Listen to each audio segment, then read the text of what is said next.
Well, welcome back, everyone. It is Monday, November 24th in the NBA. My 7 favorite plays are on the way, including a plus 2,000 parlay we will touch on at the end of the video. If you are new, my name is Austin. Thank you, as always, for tuning in. Do me a favor, if you are new, hit that subscribe button. Drop a like if you're returning. Let's dive into a recap of how we did on Sunday. Another winning day for us, but it should have been a sweep. Let's talk about it. Went 3-2, up a half unit. That's a 5th straight winning day. But man, we are overdue for the sweep. Our all unders card, yielded some good results. Maxey, Wagner, and Avdija all sweat free. Mark Williams ends with 14. We had 13.5. Hate to see it. And our VIP play, Michael Porter Jr., under in threes. He makes 4 on only 8 attempts. I would have taken that every day of the week. But again, MPJ might own me. But either way, let's try to go for a 6th straight winning day. One step closer to a full profitable week. Let's keep the line moving today as we have a big slate of action. We do have a Monday Night Football video, has a couple props and a plus 1,000 parlay over there. If you're interested, was posted last night. Now, I don't usually do this, and I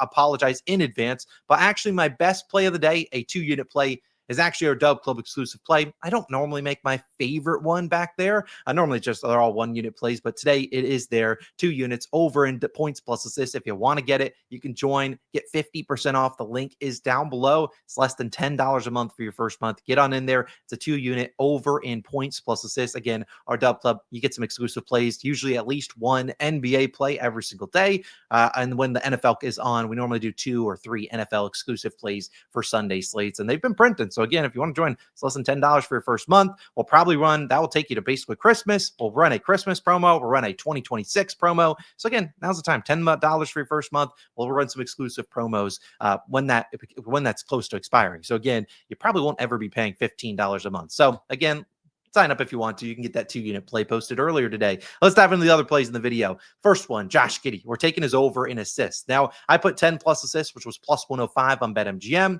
I also took him for 12 plus, which is plus 250 on FanDuel. Now, obviously, we're playing more on the regular line, which is the 9.5 or 10 for 1 unit. But I also want to sprinkle a point quarter unit on that plus 250, as I think this is a terrific matchup for him, as him and the Bulls are on the road taking on the Pelicans in what I expect to be a really, really good spot here for Giddey to stuff the stat sheet. But I think the assists are the best angle that I'd want to attack. Now, let's obviously head over to Props Madness. I need to set it up for a second, so 1 sec.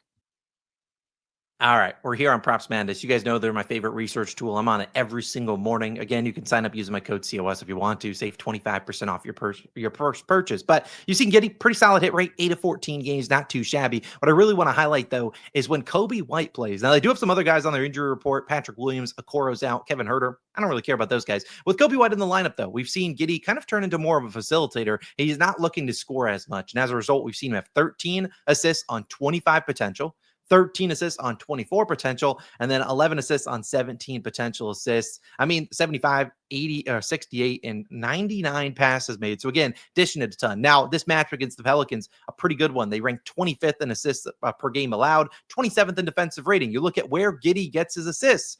Over a third of them go to the restricted area where they rank currently almost dead last, 27th. And then the 3-point line, where another third of them go. So again, a solid spot for him here. If you also look at how Giddey has done against them head-to-head wise, he hasn't obviously played them a ton. They're not in the same conference, but last year he played them and he had 12 assists, 13 potential. This was before Giddey really started running the offense for them. I think this is a high-scoring game. The over-under in that game is like 243.5. I think Giddey's going to have plenty of opportunities. He could score, but I think he sometimes is chasing those triple doubles, man. I could see him getting a triple double, but I honestly like the upside and assists a little bit more. I'm not really sure who he guards in this matchup. Normally, I would say it would be Herb Jones, but from maybe a Sadiq Bey. I don't really know. Either way, I think Giddey has a pretty good game. I think he goes over and assists. I like the ladder here too. Speaking of a ladder, I have another ladder for another guy. It is a guy playing in his former home. It is Mikal Bridges. I like his over 15.5 points, which was minus 122 on, I believe, Caesars. And then I also took him for 20 plus points, which is plus 230. Again, 1 unit on the regular line at 15.5, a quarter unit on the 20 plus. Now, we know Bridges is fully capable of scoring 20 plus points. Normally not my favorite guy to trust on the road, especially, but he is on the road in Brooklyn, a team that obviously traded him away, and is a terrific matchup for how Bridges scores the basketball. Now, the Knicks are going to be down some guys here. They're going to be down OG Anunoby, who's still out for, I believe, a few more weeks, and Landry Shamet. I think he just dislocated his shoulder or something.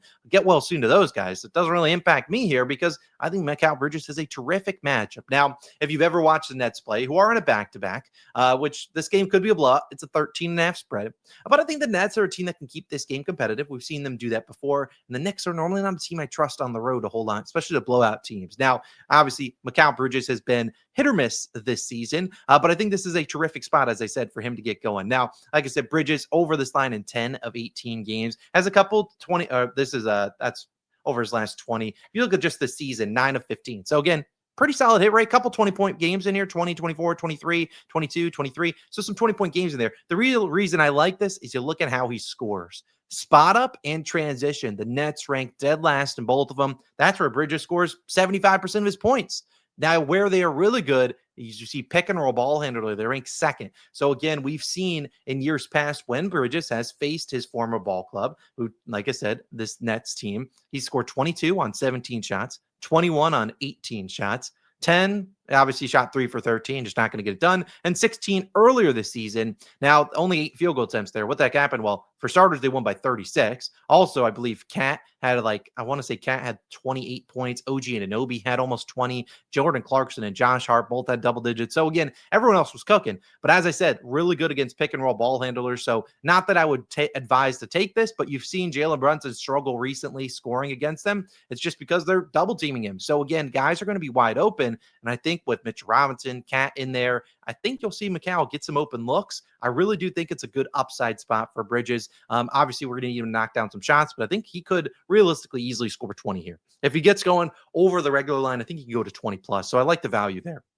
Our next play is a guy we just faded yesterday. We faded him. I honestly should have made it a bigger play. He was never scoring 25 against the Thunder. However, we'll fade him. We'll back him again. We'll back him today. And hope he bounces back. It's Deni Avdija over 31.5 points plus assists. Now, Deni Avdija, like I said, we faded him yesterday under in points. I told you it was a really bad spot against the Thunder, who blew them out. And again, they had a back-to-back, so there was no reason to run Deni Avdija into the ground. Well, now they have a much better matchup against the Milwaukee Bucks, a matchup that I think Deni Avdija actually thrives in, given that we don't have Giannis in the lineup. So this defense for the Bucks is not as good as it usually is. Again, I'd probably play this to 32.5. Not sure it goes there, but again, you can take it any higher if you need to. Now, like I said, Avdija's been pretty dang good so far this season. I mean, you look at his numbers over in 10 of 18 games. As of late, the guy's been even better. I mean, you look at just the last 11 games, over an 8 of 11, and look at the misses. This game against the Rockets, they lose by 24. The Suns, they lose by 17, doesn't play 30 minutes.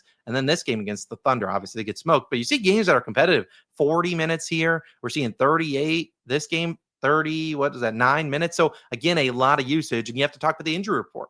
Drew Holiday is definitely out for this game. Shaedon Sharpe is a question mark. Sharpe plays. We got a good assist target because he is a guy that can make shots. If he doesn't play, we get more usage. But you've seen in the games without Drew, you've seen Avdija actually really step up big time. Let's just go to this season. You've seen the last, obviously, I don't really want to count that Thunder game, but look at the other games. This game against the Mavericks, you see him he had 29 points, 7 assists, 17 potential assists.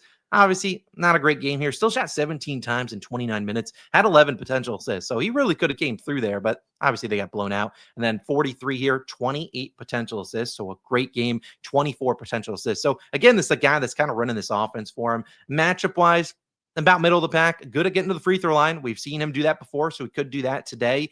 Spot up wise, he's not really used as a spot up shooter now that he's more on ball and pick and roll ball handler, isolation. I think he can go out there and destroy them. And we've seen him, I think he faced them last year. This was obviously with one sec. Jays, we're just cooking.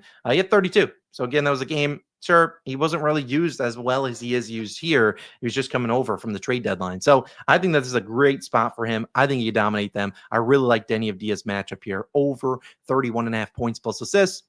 I think he dominates. Next play. A guy that's made us some coin this season. Bennedict Mathurin over 21.5 points, minus 110 on BetMGM. Mathurin's been good to us this season. We've backed him a few times, and he's delivered. Now, in this matchup against the Pistons, I think he can deliver once again. I think it's an A-plus matchup for him. I didn't ladder him to 25 because the value's not there, but he could easily get there. I love it. Minus 110 on BetMGM, a one-unit play. Again, back to Props Madness. We've seen Mathurin play very well this season. I mean, heck, you look at his numbers, 36, 26, 25, 24, and 21 points. So did finish on the hook in the most recent game. You hate that. But again, you're seeing 21.5 on every book besides DraftKings. And like I said, how he scores his points, sure, you could argue not a great matchup scoring in the paint against the Pistons, but what it is a good matchup, free throws. 30% of his points come via free throws, and you see the Pistons ranked 28th there. And in transition, they struggle, which is another place where Mathurin can score. They already just faced the Pistons, and in that game, Mathurin only played 25 minutes because, as you can see, he had 5 fouls. He had 14 free throw attempts, barely shot 50% from those, and then he didn't even shoot well from the field, 7 for 16. And that game, they lost by 15. Stay there about 7.5, 8-point underdogs. The Pistons have been winning games. I think this is a good spot for Mathurin, though, to get going. If you want an extra narrative play, don't quote me on this, but I'm pretty sure Jaden Ivey and him have a little bit of a rivalry. I believe back in like the Rising Stars game a few years back, Mathurin was talking trash to Ivey. I swear they like headbutt each other, something crazy like that. Don't quote me on that, but I'm pretty sure there's some added motivation there. Not really why I'm basing this play off of, but I do think Mathurin still, his usage is too high. Fast-paced scheme against the Pistons, up and down game at home. I think the game's competitive. Mathurin, he could easily score 25 today. Love his spot. And then my final play, you can't have a full video without at least one under. Yesterday, we had 5 of them. Taking Alperen Sengun's under 24.5 points, minus 115 on BetMGM. Stay tuned. I have a parlay coming in just a second. Playing this for 1 unit. Now, Alperen Sengun, we've backed him a few times this season. He's been pretty good for us. However, we did back him in his last game. He didn't do anything. Now we're fading him. Why are we fading him? Why is his line 24.5? Well, it's because Kevin Durant is out for this game. Again, a 1 unit play. Kevin Durant's out for personal matters. Hope everything is good with his family. I think that's what is going on. Hopefully he's fine and everything with his family is okay. But let's talk about why we're fading his teammate, Mr. Sengun. Now, Sengun, like I said, has been pretty good this season under this line, still in 8 of 14 games. He's like I said, he's been good. But as I said, Kevin Durant is out. Tari Eason is out. See if Steven Adams plays. But again, in these games, the teams he's faced, he's gone over, have been teams that will leave him one-on-one. Cavaliers left him one-on-one. Magic left him one-on-one. He shot 31 times. Again, the Blazers, made 4 threes. Spurs, another team that will leave him one-on-one. Mavericks, Thunder, I mean, give him credit, made 5 threes there. This is a Suns team that, well, you could look at the matchup, say post-ups, free throws, and stuff like that are good. Not really a normally big way Sengun scores, like less than 20%. Transition, spot up, I mean, pick and roll man, pick and roll ball handler. With no Durant, who am I going to be afraid of if I am the Suns here? And when I look at the Suns, they're not a bad defensive team. Now you look at them overall, they're ranked 6th best defensive rating, 9th fewest points allowed to centers. We've seen, heck, Nikola Jokic only attempted 8 shots against them.